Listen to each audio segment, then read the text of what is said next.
All right, welcome back to another video. In this video, what we're going to do is we're going to wrap up our reset password functionality where the user puts in their email address, we send them a verification code. In the last video, we finished the form where they type in the verification code, we make sure that they are verified, and then we send them to the password reset page.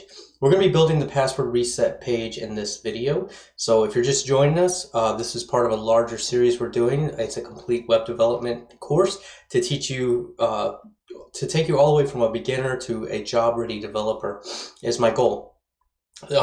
And so we are in the first project where we're building a procedural PHP login registration system. So without any further ado, let's jump right in. So I'm going to go to the screen and camera here, and we're just going to make sure that our stuff is up and running, but I just remembered that I need to shut down my regular Apache. You don't have to do this most likely. Alright, so then we'll type in op lamp examp start, and once that's running we will also need mailhog up and running. I'm going to try to put this into another terminal window, so let me make that a little bigger for you, and we will do the tilde /go/bin/mailhog. And once that's up and running on port 8025, we are good to go. All right, so now what we are going to do is, let me see here, refresh. All right, so it's been too long and all of this stuff is going to be expired for me. So what I'm going to do is go ahead and start the process over. And so what we'll do is just go to here and we're going to go try again. I'm going to put in my email address. We'll hit recover, and then in the mail, in our inbox, we do have a new email. Let me close my notification here. And it is 639645. So I'll go ahead and put that in and hit verify. And now it takes us to the reset password.php. So that is good to go. So let's go ahead now, and in our Explorer, let's create a new file. And this file is going to be called reset password.php. And I'll close the Explorer, we don't need that open anymore. So here we'll just open up some PHP tags. We'll skip down a few lines. And then we'll skip down a few more lines, and we'll go ahead and include our foot.php. And we'll go back up here and include our head. The next thing we'll do is, like normal, we're going to set up our errors array as an empty array here, just to avoid issues. The other thing is inside of our session, if I would just, let's just go ahead and dump and die $_session.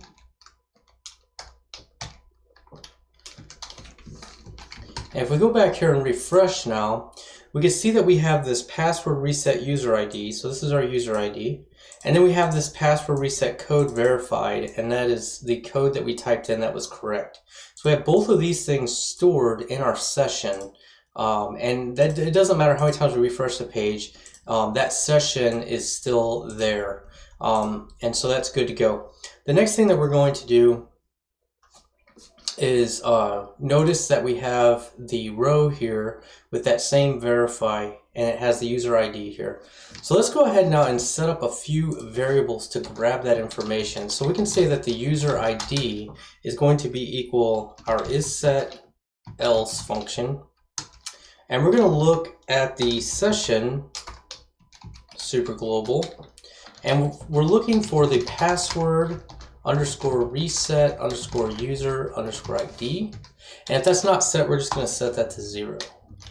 The next thing that we want to do is we want to get the code, and this code was isSetElse, and it was also stored in the session, as I just showed you in the var dump. And we'll do password reset code verified And there we go. And we'll set that to 0 if that's not set in there. So we have both of those set because we've gone through the correct means to get there. The next thing that we want to do is let's create, I'm going to get rid of this dump and dive here. And let's just put our if statement in here for the post. So if $_post, so if they've posted the form, then we're going to set, let me see. If they've posted the form, let's go ahead here and put post is equal to an empty array, and then inside of here we'll do post is equal to our clean post function, and we'll send $_post into that. And then we'll go about doing our verification after that. But let's go ahead and knock out the HTML portion of this, which isn't much. We're going to do after the, in between the two PHP tags here, we'll do an H2 and we'll just say reset password. And we'll go ahead and do our PHP display errors function, and we'll pass our errors array into that. Okay, and then let's do a form. For the action, we're just going to send them back here. So reset password.php. We'll do the method as a post.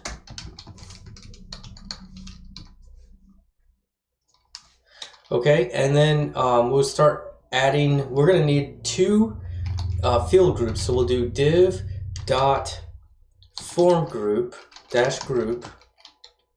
We'll do that ×2 if you have Emmet installed. And then inside of that, we're going to do a label. And then a plus, we'll do an input. Let's just see what this does. We'll hit enter. Okay, and this gives us the two form groups with the input. Now, it didn't format it the way that I want, so we'll just go ahead and give ourselves some space here and indent correctly.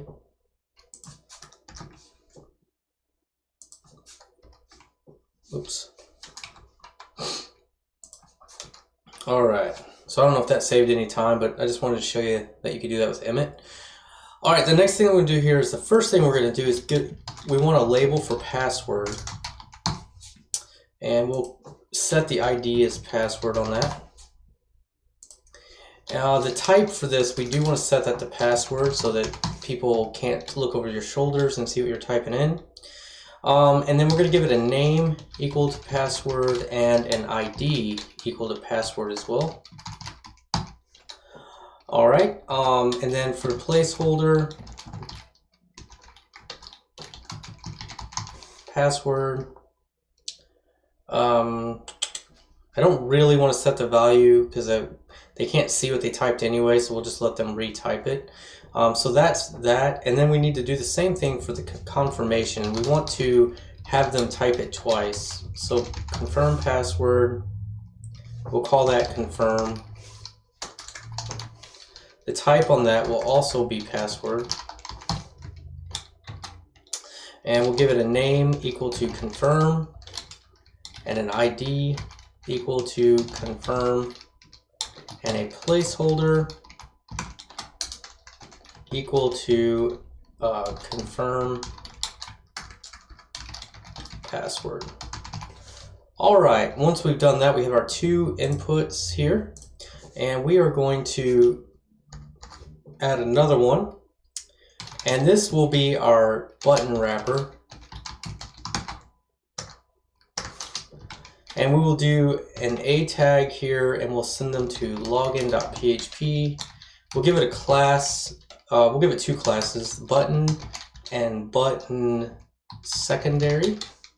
And we will just put cancel there and send them back to the login page to hit cancel. And then we'll go ahead and do an input with a class equal to button and button primary.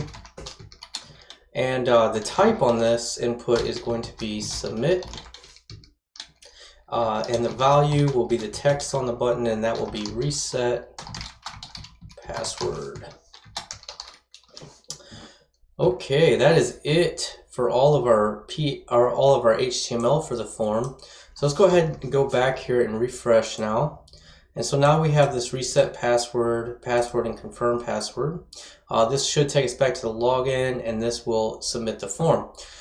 So let's go ahead now and work on the validation logic of this. So scroll back up, and inside this post here, we are going to set up just a couple more variables to make it a little easier to work with. So let's set up our password, and that will be equal to post, and that will get that from our clean and sanitized post array. And we'll also do confirm here, and that will come from our post confirm. Again, the reason that we name these is because this is whatever it comes in from the input name this password is going to match this. And that comes in on this $_post, and we're just creating a new array that's been sanitized and trimmed. All right. The next thing that we want to do is we want to check if their user ID or their verification code is set to empty. So we also want to make sure that both of these have values in them. So let's go ahead and do our pattern where we do a loop, and we're going to say required is equal to, and we'll do password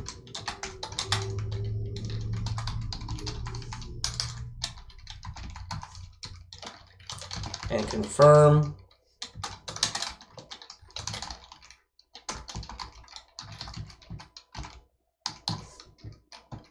And then we're going to do a for each required as field display key value pair there. And we're going to say for each of these, if empty, we're going to look in our post array. So if empty field, so if there's not a field value there, then we're going to add to our errors array, and we're going to say, we'll use a string literal here, and we'll say display is required. Okay, so this will check both of these out and just loop through them and check to make sure that they are there. The next thing that we want to check is we want to know if the user ID or the varicode is, we want to know if they are zeros, because we have this is set else. So if they're set, they're going to be set to some sort of valid value, or we are going to set them to 0 if they're not set. So what we can do there is we can say if user ID is equal to 0, or if code is equal to 0, then we can also add to the errors array, and here we'll just say something has gone wrong, please try again. Okay, so there's that. The next thing that we want to do is we want to check if their password and their confirmation passwords match each other. So what we can do is we can say if password does not equal confirm, then we could just throw another error in there, and we could say your passwords do not match. Okay, so that's the 3 checks we want to do. We want to check that they've put some values into the password and confirm password. We want to check that there's a user ID and the code is set, and we want to make sure that their password and confirm password matches. If all of those are true, then we'll continue on here and we'll do a check, and we'll say if empty errors. So at this point, if the errors array is still empty, then we can continue on, and we want to create a new hashed password out of the plain text password they typed in. And we're going to use that same password hash function that we used during the registration process to add the password, and then we're going to use password underscore default. Okay. That will give us a new hashed password. So now we just need to update the user row with that new password. And so what we can do now is just we'll create an SQL statement, and we're going to use an update statement. So update users, okay, and then we're going to set password equal to a question mark where ID is equal to a question mark. Then what we can do is add our binds here. So we have two question marks, so we need two bound parameters in our prepared statement. So we're going to bind the password, so that will be the hashed version of the password. And the next thing that we need is the user ID right here. So for our second parameter, that will be user ID. Okay, now let's just run that, and that will update the database. So what we'll do here, we'll just set result equal to, and then we'll run our query method. We'll use our SQL as the first parameter. Our second parameter is going to be the binds. And then we're not returning any rows, so we need to set our execute only to true on that. And that will give us the true or false that it's been updated. Okay, the next thing that we want to kind of do is our database is going to start getting kind of a lot of these rows. So what I'd like to do is just clean these up. So we're going to check, and if the created date is like, say, 14 days or 7 days old or something like that, what we can do is just delete all of those just to keep that database clean, because these verification codes we don't want these to fill up and have duplicates in here, basically. And it'll just help keep our table clean, because these only last for 10 minutes anyway, so we might as well clean them up.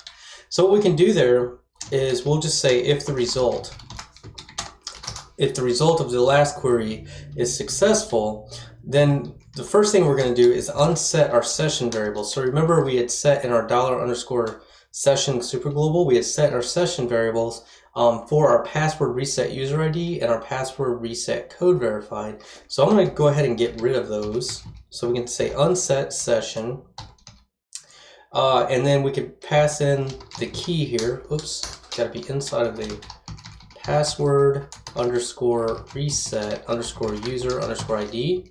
And then our unset function, we can either do another line and to do the other one, or our unset, we can actually just do comma here, and we can do another one. So we can say $_session, and that one was called password underscore reset underscore code underscore verified. So that'll clean up our sessions. Those will no longer exist because unset removes them from the array.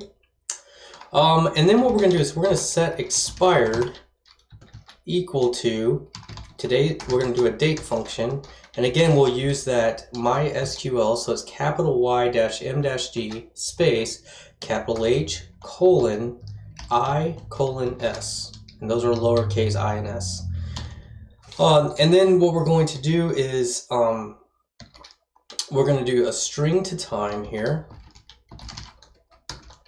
and inside there we're going to say minus 14 days. So every time this is run, it's going to remove everything that's older than 14 days ago. Okay, that's the idea. So then we just create an SQL statement that will do that. And all we need to do is say delete from, and then password underscore resets where user ID is equal to question mark, or created at is less than question mark. So what this is going to do is it's going to delete all of the rows with the same user ID. So in my database, all of my user IDs are 10, so I don't need duplicate rows in there, so we'll delete all of those. It's also going to look at this created date, and anything that's older than 14 days, we're going to delete those rows as well. So we need to bind those values because this is a prepared statement. So we'll say binds, and we need two bound parameters in here. And the first thing we need is the user ID. And the next one was our created at, so that will be the expired. Okay? The next thing that we want to do is go ahead and run that query. So we can just run query SQL, comma, binds, and then this is just not returning any rows. So we will go ahead and do the execute only param. And then the only other thing that we need to do here is we need to go ahead and redirect. So we'll say redirect to the login.php. The other thing is if there's not a result here, so up here, let's go ahead and do an else statement here. And again here we're just going to say errors, something has gone wrong, please try again. Okay, so that's it for this page. Let's just quickly go through this logic again because I don't want to leave anyone behind. So we're creating a users or an errors arrays empty that we can use later on for our display errors. We created outside the loop or outside this if check because if it tries to just load the page before they've submitted anything, this wouldn't exist otherwise and we'd have an error. So we created that empty array here. The next thing we do is we got the user ID and the code from our session. So this was stored in our PHP session, and that's a super global that's available to us. And so we had password reset user ID. That's how we know who the user is once they get to this page. And then also we had their verification code here just as a double check thing.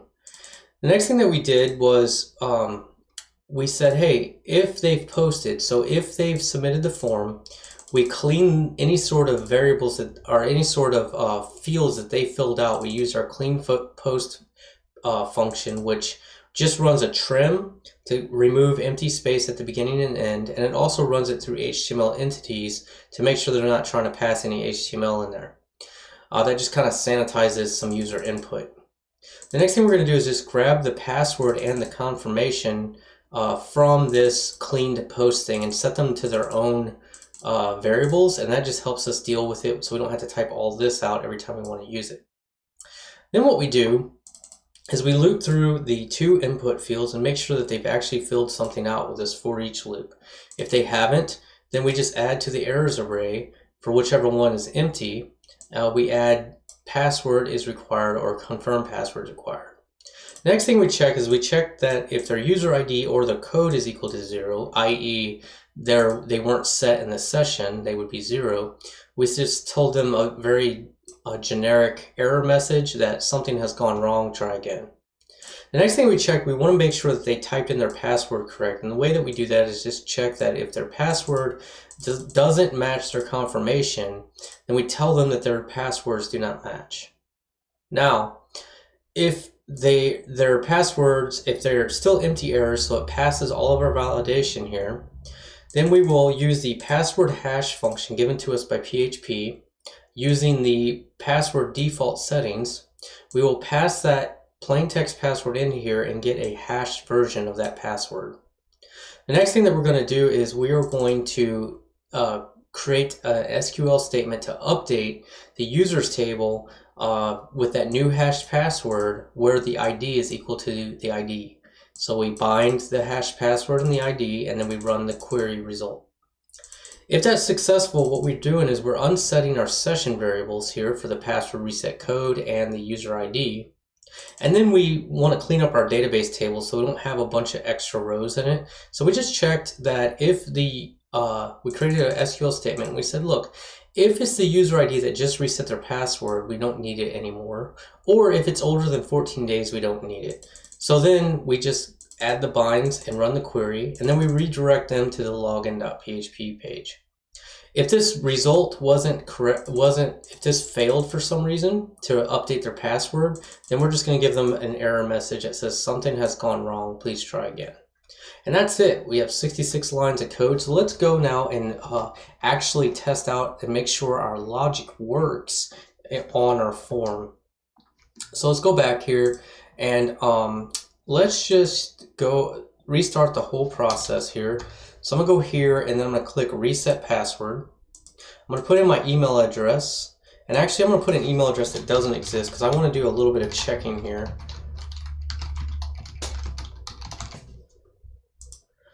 So then if I put a user that doesn't exist in my database, it does give an error. So let's go ahead and use one that does exist. This is an actual user in my database. It sends an email. In this case, I just have it open on MailHog. And it will give us a 6-digit code here, which is 515658. So if I put in 515657, that's going to be incorrect. So it says the code you entered is incorrect or has expired. So let's go and put the correct one in, which was 515658.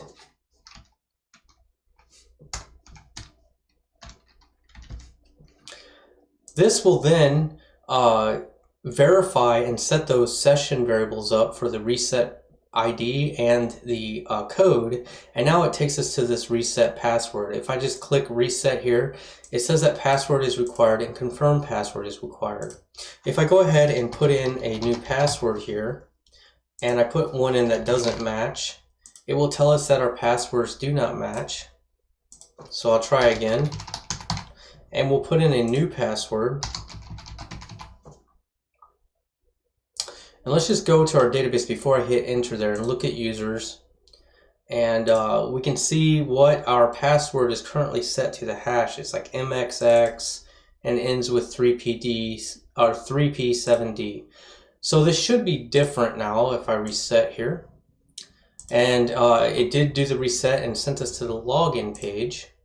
So now let's go here and refresh and see if that's any different. So indeed, our password hash is different.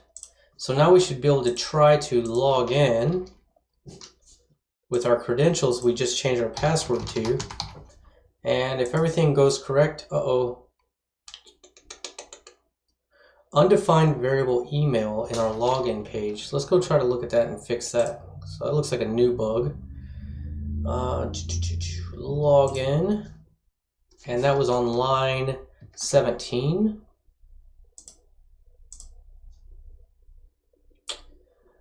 And that is because we don't have an email set up here, so we can do one or two things to fix this. We can actually either type in email and make that equal to post email. That will fix it. Or we can just plug this into our find user by email there. So I'm just going to leave it like that, and we'll try again. And now it says hello Curtis, and we are logged in, and I should be able to log out. So now let's just try Tony's again. And it says hello Tony. We can log out. So now everything is working. The only thing left to do here in our small login registration system is we want to set up a remember me cookie in their browser so that they don't have to type in their username and password every time they close down their browser and come back with a new PHP session. So let me show you what would happen here. If I go to Parm Curtis at Melanator, we can simulate this. So it says hello Curtis, and if I go down here and inspect, if we go back to our application tab and we go to our cookies and then we click on localhost here, you can see that I have a PHP session set up. And if I go and delete that, I can just highlight it and click my delete button or backspace. It deletes that. Now if I refresh the page here, it doesn't know who I am, and in fact it sets up a new PHP session.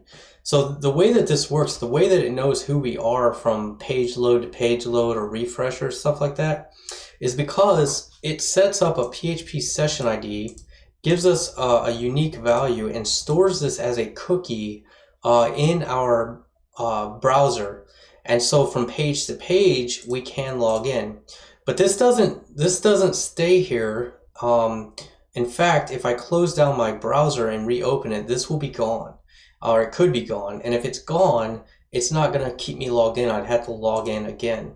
So we're going to create a remember me token, and we're going to create a longer lasting cookie that will live on the person's computer in their browser until they clear the cookies, and we'll keep a hashed login credential there to where we can automatically log them in when they come to our site for like 30 days. Maybe after 30 days, they would have to they'd have to enter their password and email again, and we would set a new cookie. So that's all we have left to do. We're going to finish that in the next video. It may take 2 videos to finish that up, but it should be fun and good to go. So we're getting close to the end of this chapter, so good job, guys. Please comment, like, subscribe.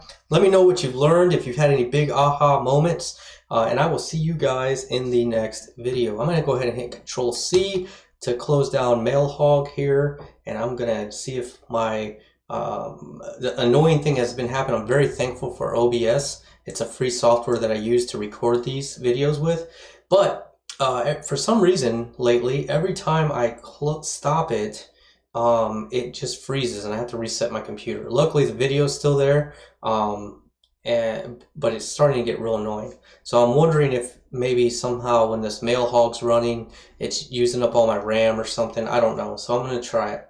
I'll see you guys in the next video either way.